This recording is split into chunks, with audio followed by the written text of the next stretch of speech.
الليلة نزل الستار على ختام حدث هام في تاريخ السينما التسجيلية والقصيرة في مصر، ألا وهو الدورة الثانية لمهرجان كان الدولي.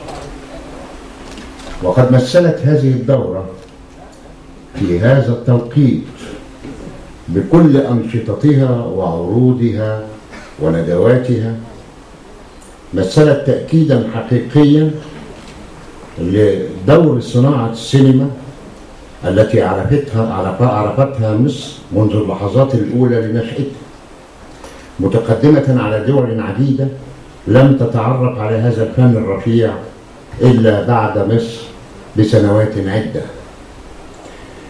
وهذا دليل واضح وعظيم على الارتباط الوثيق بين مصر وكافة الفنون التي أبدعتها الإنسانية، بل كانت مصر مهدا لهذه الفنون وأثرت بإبداعاتها التاريخية على كافة شعوب الأرض، وتبعث بها في رسالة خالدة لتؤكد دورها العظيم على خريطة العالم.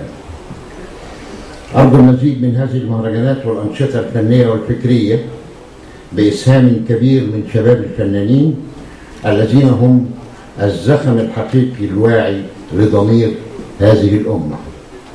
أكرر الشكر لمعالي السيد الدكتور وزير الثقافة ومعالي السيد الدكتور محافظ القاهرة وكل من قدم العون والدعم لهذه الدورة، كما أشكر جميع الحضور، ونراكم في العام القادم إن شاء الله، والسلام عليكم.